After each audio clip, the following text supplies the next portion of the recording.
अज्ञानम विज्ञानम प्रज्ञानम मेधा दृष्टि धृति मति मनीषा ज्युति स्मृति संकल्प क्रतु असु कामो वश इति सर्वाणि एव एतानि प्रज्ञानस्य नामधेयानि भवन्ति। प्रज्ञानस्य नामधेयानि भवन्ति।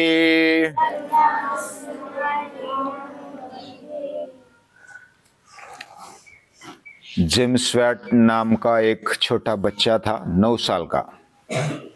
नाम क्या था? James Watt. और वह चाय पीना शुरुआत हो गई थी, तो चाय पीते पीते पीने के पहले वो किटली एक बर्तन होता है, उसको ऐसा चाय देने के लिए एक नली होती है और ऊपर एक ढक्कन होता है। वह चूल्हे पर रखा था और वो ढक्कन ऐसा उड़ रहा था और चाय उबल रही थी। तो ढक्कन ऊपर नीचे हो रहा था। इसके पहले भी बहुत बार बहुत सारों ने देखा होगा कि ये ढक्कन थोड़ा थोड़ा उड़ता है, लेकिन उसकी बुद्धि चलने लगी। कितने साल का?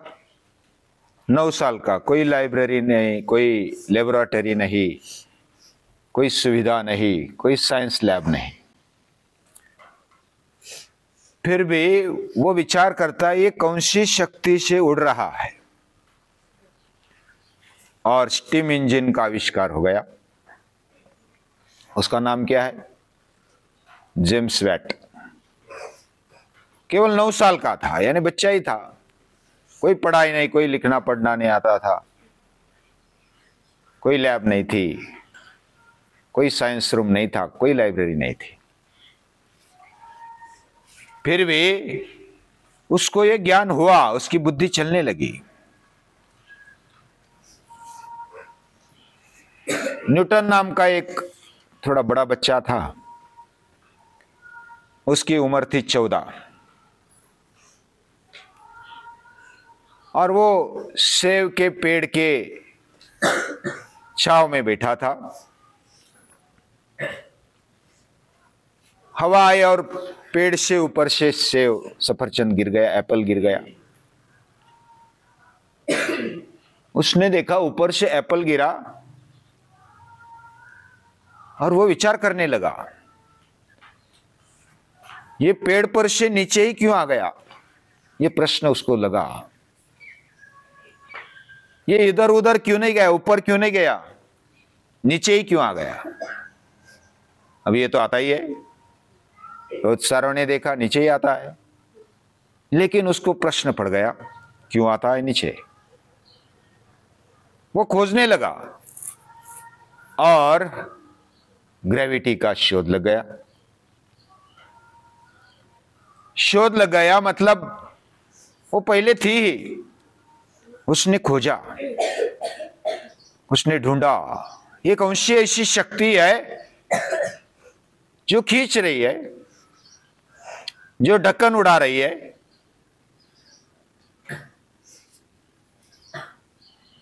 आइंस्टाइन ने भी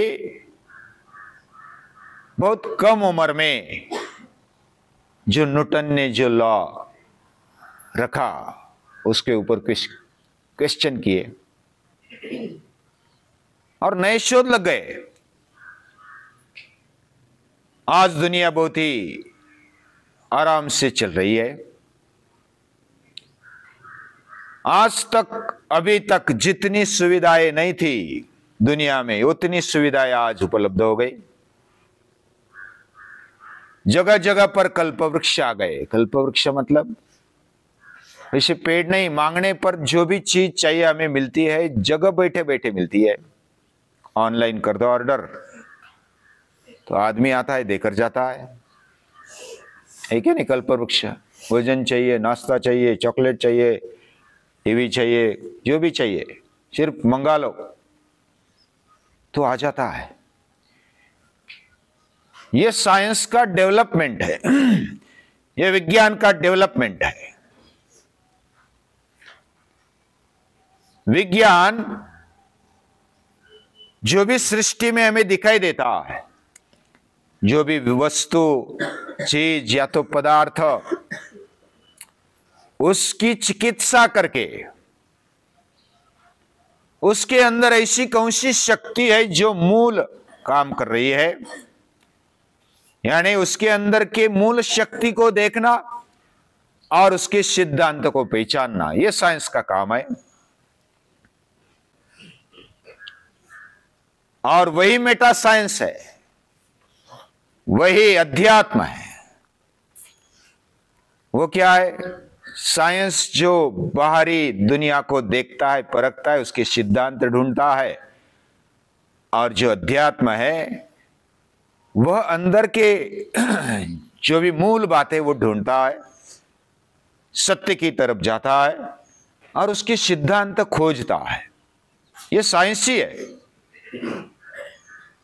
और दोनों का साथ में चलना आवश्यक है।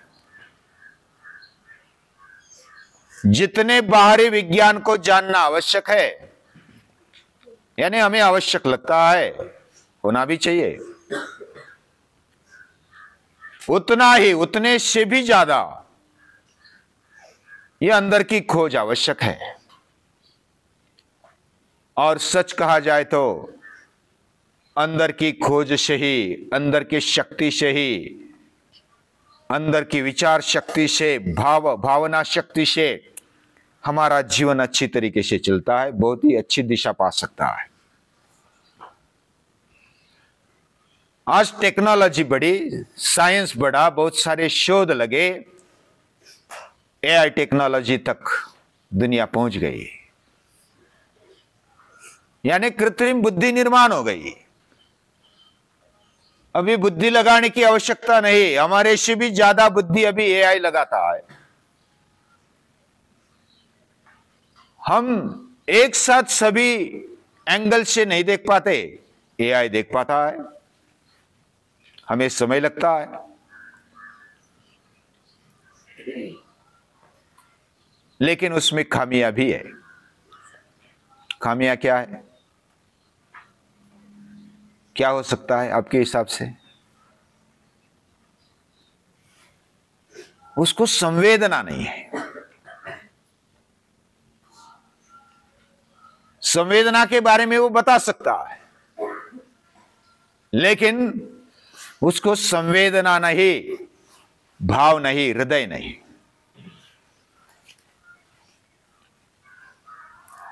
और वही मानव की विशेषता है। इसलिए मानव को साइंस भी चाहिए, जो भौतिक साइंस है, मटेरियलिस्टिक साइंस,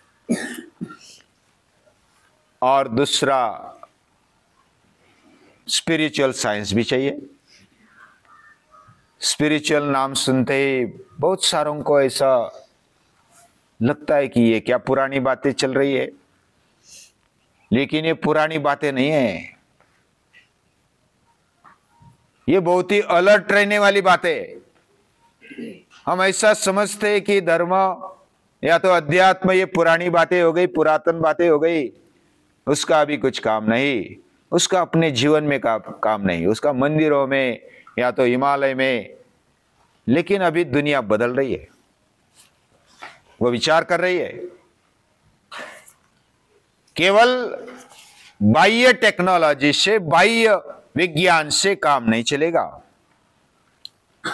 अंतर विज्ञान भी जगाना पड़ेगा, इनर इंजीनियरिंग का अभ्यास करना पड़ेगा। यानी अंदर क्या है, कौन सी चीज है ऐसी, क्या सत्य है। जैसे बाहर न्यूटन ने देखा कि यह सत्य है, ऊपर से नीचे गिरता है, पूरी दुनिया में गिरता है, पूरी दुनिया में स्टीम की ताकत है, उस पर इंजन चलने लगे,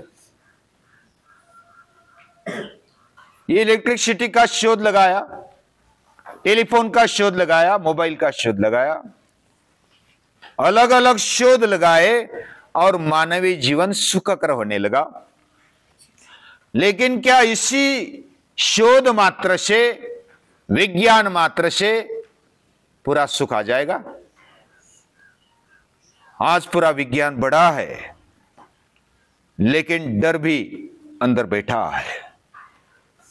कौन अपने दिमाग लगाकर एआई का उपयोग करते हुए हमें क्या कर लेगा पता नहीं। दुनिया डर रही है।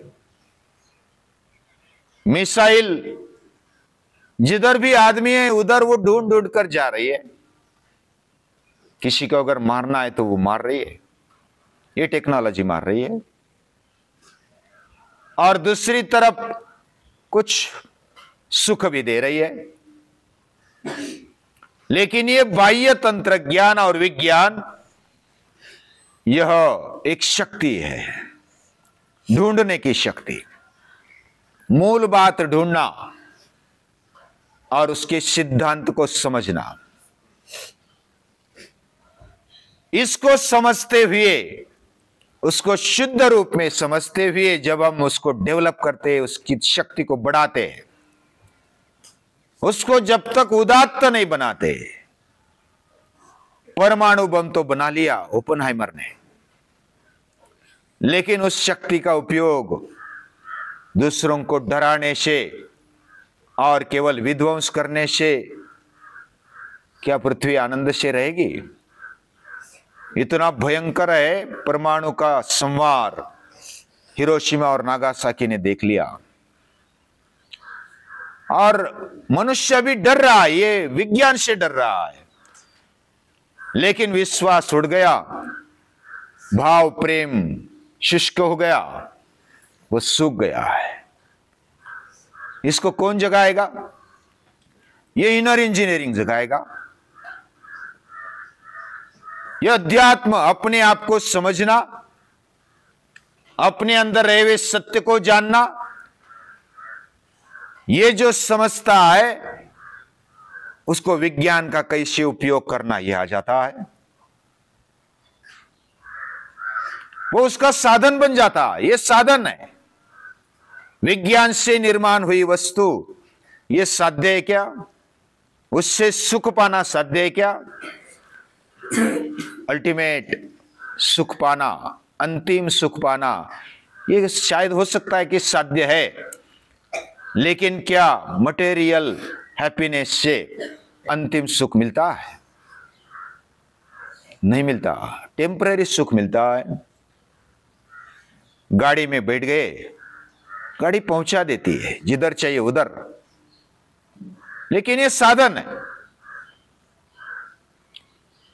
हमें साधन की भी आवश्यकता है, उससे हमारा स्पीड बढ़ता है, उससे हमारी कार्य शक्ति बढ़ती है, बढ़नी भी चाहिए। लेकिन उसके पीछे वाला हाथ भी देखना चाहिए। किसका हाथ है? हमें यह विज्ञान देने वाली जो बुद्धि है, जो जेम्स वैट में आ गई, जो न्यूटन के जीवन में आ गई, जो आइंस्टाइन के दिमाग में आ गई, वो कम उम्र में आ गई। ये किसी ने दिया है, ये समझना, ये डिवाइन पावर है, ये दैवी शक्तियां है। उसके पीछे वाला सिद्धांत सत्य अगर पहचानेंगे तो समझ में आ जाएगा। इसलिए विज्ञान और साइंस, मेटा साइंस, ये हाथ में हाथ मिलकर चलना चाहिए। तब दुनिया में सही बैलेंस आ सकता है। यह हमारे ऋषियों ने पहचाना। इसलिए विज्ञानम हमारी बुद्धि का पहलू है। पहले क्या देखा हमने? स्वज्ञानम। दूसरा क्या है? अज्ञानम। तीसरा क्या है? विज्ञानम। यह विज्ञान हमारे जीवन को उन्नत बनाता है, बहुत ही तेज बनाता है, और उसके साथ साथ प्रभु का एहसास, हमारे अंदर के चैतन्य का एहसास हमें जागृत रखता है। ये जो शक्तियां है, उसका उपयोग हमें कैसे करना चाहिए। ये मेरी नहीं है, ये मैंने नहीं बनाई, मेरे कारण नहीं मिली, ये भगवान ने दी हुई है। ये दृष्टि हमारे अंदर होनी चाहिए, मनुष्य के अंदर होनी चाहिए। कौन सी भी चीज को हम देख रहे उसको समझना, ये पहली बात। उसको शुद्ध रूप में समझना, उसको शुद्धता देना, ये दूसरी बात। तीसरी बात, उसको डेवलप करना, सतत डेवलप करना, कुछ ना कुछ निकलते रहता है। चौथी बात, उसका सब्लिमेशन करना, उसको उदात्त करना। उदात्त करने का मतलब है, क्या हमें जो ये चीज मिली, वस्तु मिली, ये जो विज्ञान मिला, या तो उससे मिलने वाला परिणाम मिला है, क्या केवल सुखोपभोग के लिए है? क्या उसका उदात्त उपयोग नहीं हो सकता? क्या परमाणु से ऊर्जा नहीं बन सकती?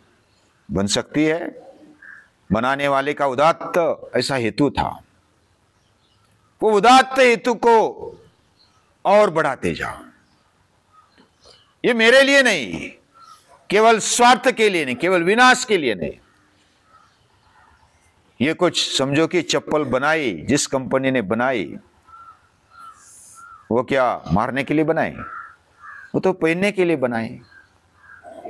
उसका सही उपयोग क्या किया जाए और उसका व्यापक उपयोग क्या किया जाए, ये उदात्तता है।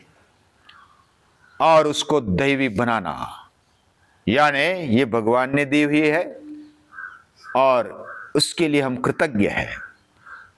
दिमाग भी लगाते हैं एक साइड में, दूसरे साइड में उसका उपयोग किसने दिया और कैसे करना, ये बात समझना जरूरी है। और ये फैकल्टी हमारे अंतःकरण की है, उसको समझना और उसको अपने जीवन में एक अलग तरीके का दृष्टिकोण रखते हुए, दैवी दृष्टिकोण रखते हुए उसको आगे ले जाना। जिन्होंने ले गए, जिन्होंने हमें ये दृष्टि दी, उनको याद करते हैं और उनको नमन करते हैं, प्रणाम करते हैं।